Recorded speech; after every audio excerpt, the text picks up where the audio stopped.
Guys, welcome to Amity Tracks. Brian Wilson died a few weeks ago, and we weren't back on the channel at that point.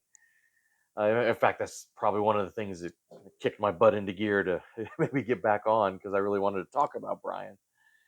So I guess belatedly, I would like to talk a little bit about just kind of get some thoughts on Brian Wilson, his legacy, uh, the man.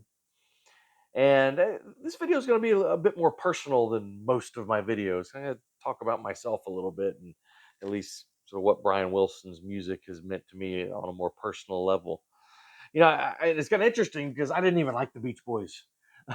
Through most of my musical, you know, listening history, um, really only a couple years ago that I just had this revelation with the Beach Boys music, and I've been somewhat obsessed ever since. So yes, I guess in part this video could be kind of a tribute to Brian. We can talk about his absolute genius for pop arrangements, mixing these complex harmonies and melodies. I mean, almost like a supernatural creativity and production, using these non-traditional, at least for pop or rock music, non-traditional instrumentation and all of that. And we could look at that time period between 1965, 1973. About, I mean, you could quibble when it ends, where I think Brian was a creative force that was, I mean, as brilliant, as creative musically as almost anyone in the 20th century. He definitely be up there. And you know, unlike John Lennon and Paul McCartney, for instance, he didn't have somebody to really play off of. I mean, yeah, Dennis Wilson and Carl Wilson, especially, I think, kind of came into their own a little bit later. But I mean, Brian really was kind of Brian doing these things by himself. He didn't have a Lennon or a McCartney to kind of play off of. He didn't have this installation, that they had. He didn't have a George Martin, to really help bring his visions to fruition, like they did. I mean, Brian essentially did it alone. And you look at what he was up against. I mean, the way Capitol Records, putting all this pressure, this ridiculous schedule of releases that the Beach Boys seem to be on. I mean, of course, growing up really with an abusive father, Murray Wilson. I can imagine growing up in a home with Murray Wilson, being constantly questioned about his creative decisions. I mean, by the record company, by Murray, by his band, his bandmates, a lot of people that that it didn't really seem like, say, the Beatles, were really up against. Especially when he departed from that kind of surf, you know, teenage formula that, I mean, he perfected, but really wanted to explore more complex things. And then, of course, suffering from, at times debilitating mental issues, mental health issues. That's been well documented. And I mean, maybe worst of all, Mike Love. So I mean, since Brian's death, I've gone to bed most nights, listening to Pet Sounds, and it's a cliche. I mean, I don't, at this point, to talk about how brilliant and great Pet Sounds was, but I mean, when you really dive into something, I don't know, especially in your sort of twilight, hours where you're going to sleep, listen to it night after night. It just reveals itself. It's just awe inspiring. And I gotta say, Surfs Up. Well, I love this record, but the song Surfs Up. I mean, at least right now, might be the most beautiful song ever to me. I don't know. I mean, just otherworldly, otherworldly. So yeah, kind of focusing on Brian's struggles. Brian's mental illness. Uh, the other side of that, there was always this kind of innocence, this sweetness in Brian Wilson, this purity. And I think he You know, I don't know. I mean, it's hard to say. Maybe without his problems, would he have been as great? You know, I mean, those are interesting questions, I think. But yeah, yeah, Brian's death hit me kind of hard. I think, in part, and this is where I get a little more personal. I've had ADHD pretty severely through a lot of my life. I was just diagnosed with it maybe 10, 15 years ago, and it's been a struggle. I mean, it's affected different aspects of my life, in different ways.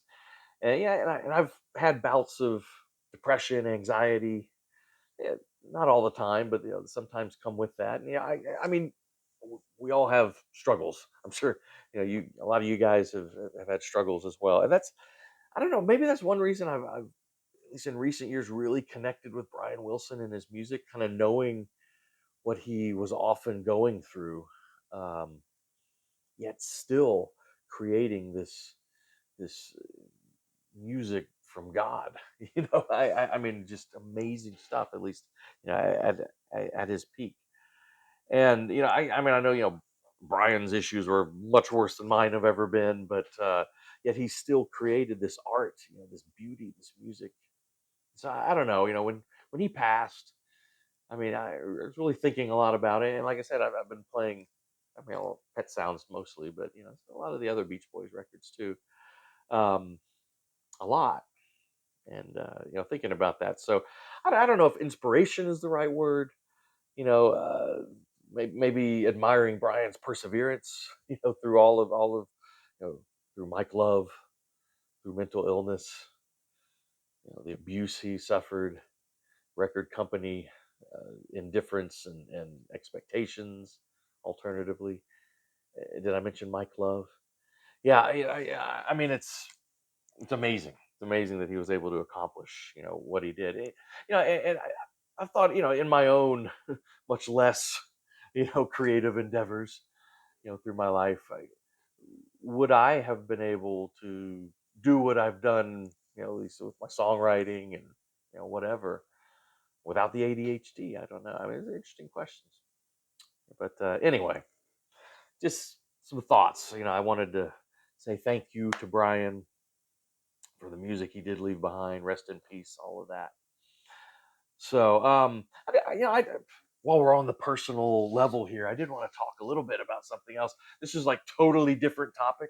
So if you're here just for the Brian Wilson stuff, I won't be offended if you cut it off at this point.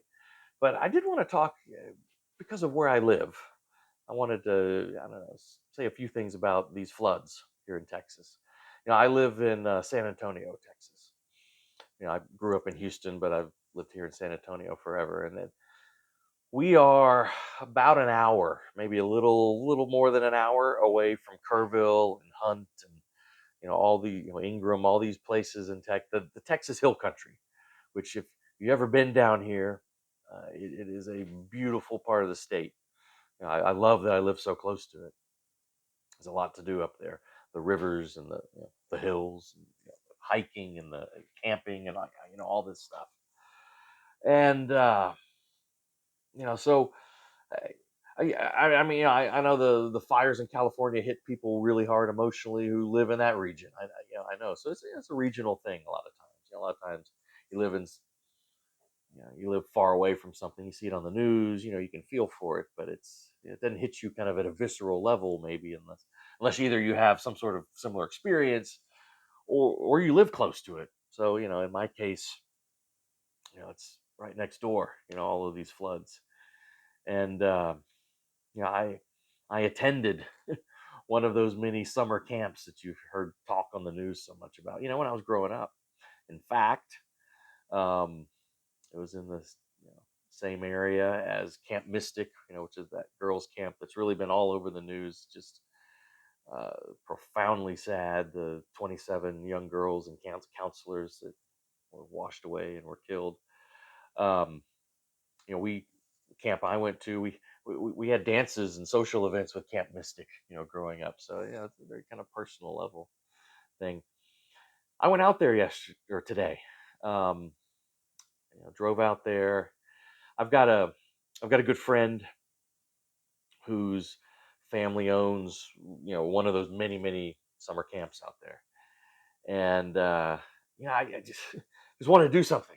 I was sick of watching it on TV and posting on Facebook or whatever. I wanted to get out there and do something, even if it wasn't much. So I went out there with a group of my very good friends. We went out there and went out to this camp, and I you you just can't fathom what water can do unless you see it. You see the aftermath.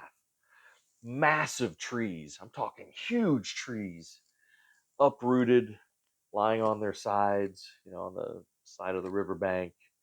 Um, these prefab homes. Not really motor home. Not RVs, but the manufactured homes. Huge ones. Lying on their side, bent and mangled, and then talking to somebody, and they saying, "Yeah, that actually used to be several properties down. The water carried it." And maybe most striking of all, it was just seeing all these personal you know effects, possessions just strewn all over the place. I mean, uh, bed sheets 20 feet up in a tree, um, this mangled metal, these you know, stop signs and whatever, bent and mangled and carried 30 feet from where they were. Um, Even just clothing. When I was driving through there, it was interesting. I had to go through several checkpoints. Had to basically, I guess they want to keep the tourists and the gawkers out and just have people that are really helping. So I had to kind of convince them. It's like, no, I have a friend. He knows I'm coming. I'm coming to help clean up this camp. So they let me through. But just clothing. Just in trees, and it was just astounding. But yeah, I went to the camp. We spent decent part of the day cleaning up. I mean, obviously my contribution wasn't huge in the grand scheme of things, but that's what it's going to take. It's going to take months, a year, of just everyone going out there, and the for instance, I spent a lot, good part of my work out there with a pickaxe and a shovel trying to dig out this twisted metal that was like bent like a pretzel, and these were like thick metal poles that had been holding up a water slide, for the camp, that actually went right into the river, and it was just all mangled, and dig it out, pull all these poles out, and it's just stuff like that, all day. But I was also inspired. Um, there were a lot of people there, a lot of people volunteering to help. There's a lot of law enforcement out there. So these airboats going down the river, up and down, looking for victims. There's still a lot of people missing out there. I'm not. I wouldn't be surprised if the death count, when it's all said and done, is close to 300, something like that. I mean, because the thing was, it's Fourth of July weekend, and it's a huge kind of tourist camping area out there. I mean, it's gorgeous. It's awesome. And I was seeing on the news that the population kind of in that area doubles, like during Fourth of July weekend, and times like that. So there were so many people out there that there were that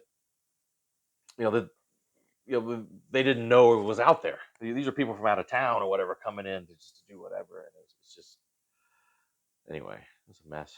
I don't know where I'm going with this. I just felt compelled to talk, but it's. It was inspiring to see so many of my fellow Texans out there pitching in. There are a ton of people out at this camp, sledgehammers and shovels and pickaxes and whatever, just doing. Like I said, the grand scheme of thing, each person's contribution wasn't all that much, but that's what it's going to take, adding together for months and months and months. So it felt good just to go out there and do something instead of just complaining on Facebook or watching the news and feeling helpless. I don't know. So, well, whatever. Anyway, we'll get back to music next time here on Amity Tracks. Thanks for listening, and we'll see you next time.